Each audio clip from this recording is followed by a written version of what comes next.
Israeli जब 400 साल तक मिस्र के गुलाम में थे, परमेश्वर ने मूसा को भेजा और परमेश्वर ने कहा कि मेरी इजरायली प्रजा को छुड़ा कर लेके आना। और हम लोग जानते हैं कि मिस्र का राजा जो था फिरौन बहुत ही कठोर था और वो इजरायलियों को जाने नहीं दे रहा था। परमेश्वर ने 10 विपत्तियां मिस्र पर भेजा। भयंकर विपत्तियों का सामना मिस्रियों ने किया, लेकिन फिर भी उनका मन कठोर था। और आखिरी विपत्ति जो 10वीं विपत्ति थी वो ये थी कि मिस्र देश का हर एक पहलौठा, चाहे वो पशुओं में का हो चाहे वो इंसानों में का हो, हर एक पहलौठे की मृत्यु होगी। उस समय परमेश्वर ने इजरायलियों को समझाया था, इजरायलियों को बताया था कि तुम लोग एक भेड़ को लेना, उसको फसह के दिन बलि करना और उसके लहू को अपनी चौखटों के ऊपर लगाना। और परमेश्वर ने कहा कि जब मैं मिस्र के बीच में से जाऊंगा और जब मैं उस लहू को तुम्हारे चौखटों पर देखूंगा, तब मैं मृत्यु के दूत को आज्ञा दूंगा कि वो उस घर को छोड़कर चला जाए। मेरे प्रियो, वो लोग उस लहू को इस रीति से लगाते थे कि पहले उसके ऊपर के भाग को और फिर एक साइड के भाग को और फिर दूसरे साइड के भाग को। ये बहुत ही सिंबॉलिक है। ये हिब्रू भाषा का एक अल्फ़ाबेट है, 8वां नंबर का अल्फ़ाबेट है जिसको खेत कहा जाता है। ये बहुत ही महत्वपूर्ण है समझना, उसका मतलब क्या है, उसका मीनिंग क्या है। जब हम इसको समझेंगे हमारा विश्वास प्रभु में और मजबूत हो जाएगा। ये खेत शब्द जो है, खेयुम, इसका एक शॉर्ट फॉर्म है। खेयुम उसका मतलब है जीवन। और जब परमेश्वर ने उन लोगों को आज्ञा दिया कि तुम उस लहू को लगाना, वे लोग जब उस लहू को लगाए वहाँ पे, तो उनके लिए वो चौखटों पर एक सिंबल लगा रहे थे, एक लहू लगा रहे थे। लेकिन परमेश्वर उस लहू के द्वारा देख रहा था कि ये जीवन इस घर में है, जीवन इस घर में है, इसीलिए इस घर के कोई भी व्यक्ति का मृत्यु नहीं होगा। परमेश्वर का जब मृत्यु का दूत उस नगर से गुजरा, वहाँ के लोगों के बीच से गुजरा, परमेश्वर ने इजरायलियों के चौखटों पर देखा कि ये घर जीवन रहने वाला घर है, इसलिए मृत्यु इसमें प्रवेश नहीं करेगा। मेरे प्रियो, हम लोग जानते हैं कि वो सिंबॉलिक है प्रभु यीशु मसीह का, वो प्रतीक है प्रभु यीशु मसीह का। इजरायलियों को परमेश्वर ने बताया कि एक मेमने को मारना और उसके लहू को अपने चौखटों पर लगाना। वो मेमना कौन है? आज वो मेमना प्रभु यीशु मसीह है, जो 2000 साल पहले हमारे लिए धरती पर आया, हमारे लिए वो बलि हो गया।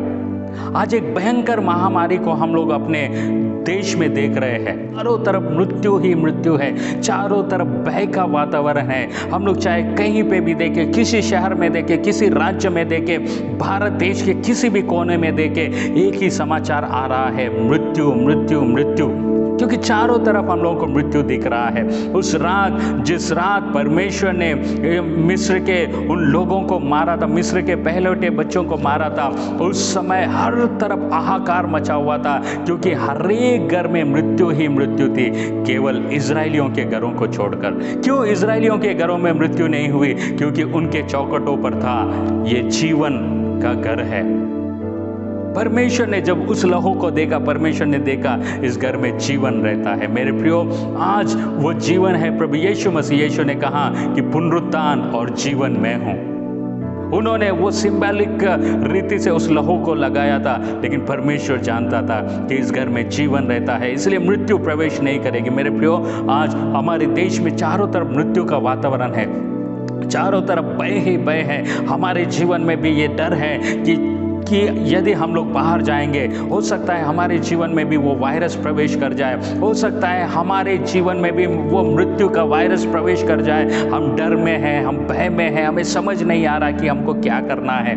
मेरे प्रियो, मैं आपको बताना चाहता हूँ कि जब आप उस लहू को अपने जीवन में लेंगे, वो लहू प्रभु यीशु मसीह का लहू है, वो पुनरुत्थान और जीवन है। जब वो आपके जीवन में रहेगा, जब वो आपके शरीर के ऊपर रहेगा, मृत्यु का दूत, शैतान का दूत जब आपको देखेगा, वो समझ जाएगा ये व्यक्ति जीवन का व्यक्ति है, इसके अंदर जीवन है, इसके अंदर जीवन निवास कर रहा है, इसके अंदर यीशु है, क्योंकि वो पुनरुत्थान और जीवन है। इसीलिए मैं इसको स्पर्श नहीं कर सकता, क्योंकि ये ऑलरेडी जीवन में ये व्यक्ति है, ऑलरेडी जीवन में ये छुपा हुआ है। मैं आज आपको उत्साहित करना चाहता हूँ। हमारे चारों तरफ मृत्यु ही मृत्यु दिख रही है। हम लोग जब देख रहे हैं कि चारों तरफ भयंकर परिस्थिति है, लेकिन मैं आपको बताना चाहता हूँ बताऊं, अगर आपने अपने जीवन को यीशु के लहू में डाप लिया है, आपने अपने जीवन में उस लहू को ले लिया है, तो आपको उस मृत्यु से डरने की आवश्यकता नहीं है। आपको किसी महामारी से डरने की आवश्यकता नहीं है, किसी बीमारी से डरने की आवश्यकता नहीं है, किसी रोग से आपको डरने की आवश्यकता नहीं है, क्योंकि आपके लिए एक मेमना मारा गया है। उसका लहू आपके शरीर में, आपके जीवन में जब रहेगा, मृत्यु का दूत उसको देखकर वहां से हट जाएगा, वहां से निकल जाएगा, क्योंकि वो देखेगा ये तो जीवन है, इसके पास मैं नहीं जा सकता। मेरे प्रियो, यीशु ने कहा पुनरुत्थान और जीवन मैं हूँ। आज इस भयंकर दुख के समय में मैं आपको उत्साहित करना चाहता हूँ, आइए हम यीशु को अपने जीवन में लेंगे, उसके लहू को अपने जीवन में लेंगे और अपने आप को और अपने परिवार को सुरक्षित करेंगे। परमेश्वर ने इजरायलियों से बताया कि जो कोई इस घर के अंदर रहेगा, जब वो मृत्यु का दूत उस चौखट को देखेगा, उसमें का कोई भी व्यक्ति नहीं मरेगा। और वैसा ही हम लोग बाइबल में पढ़ते हैं, पूरे देश में हाहाकार मचा, लेकिन इजरायलियों के ऊपर एक कुत्ता भी नहीं भौंका। आज पूरे देश में हाहाकार मचा हुआ है। मेरे प्रियो, आज यदि हम अपने आप को प्रभु यीशु के लहू में डांप लेंगे तो हमारे ऊपर कोई भी मृत्यु का दूत कार्य नहीं करेगा, कोई वायरस, कोई बीमारी हमारे ऊपर अटैक नहीं कर सकेगा। यदि हम अपने आप को यीशु के लहू में ढांप लिए हैं, तो आइए आज हम लोग अपने जीवन को सुरक्षित करें। उसका एक ही तरीका है, कोई वैक्सीन आपको सुरक्षा नहीं दे सकता है, कोई दवाई आपको सुरक्षा नहीं दे सकती है, कोई भी डॉक्टर आपको सुरक्षा नहीं दे सकता है। हमें सुरक्षा देने वाला केवल यीशु का लहू है, यीशु है। जब वो हमारे जीवन में आएगा, जब वो हमारे शरीरों में वास करेगा, उसका जीवन हमारे द्वारा दिखेगा, कोई भी मृत्यु का दूत हमको छूने नहीं पाएगा। आइए हम अपने आप को उस लहू में डांप ले, हम अपने आप को उस जीवन में डांप ले और यीशु से कहे, प्रभु तू मेरे अंदर आ, ताकि कोई मृत्यु का दूत मुझ तक ना पहुंचने पाए। और जब आप यीशु के लहू में छुप जाएंगे, कोई भी मृत्यु आपको छूने नहीं पाएगी। इसलिए मैं आपको उत्साहित करना चाहता हूँ, किसी वायरस से ना डरे, किसी बीमारी से ना डरे, मृत्यु से ना डरे, केवल यीशु पर विश्वास करें और उसके लहू को अपने जीवनों में ले लें। मेरे प्रियो, इस शरीर का मृत्यु एक ना एक दिन आने वाला ही है, लेकिन जब यीशु का लहू हमारे जीवन में रहेगा तो अनंत काल का जीवन हमें प्राप्त होगा। इसलिए मैं आपको कहना चाहता हूँ, अपने परिवार और अपने बच्चों की सुरक्षा चाहते हैं तो आज यीशु के पास आइए और अपने आप को उसमें सुरक्षित कर लीजिए। प्रभु आपको आशीषित करेगा और आपको हर एक भयंकर रोगों से बचाएगा। प्रभु आपको आशीष दे। आमीन।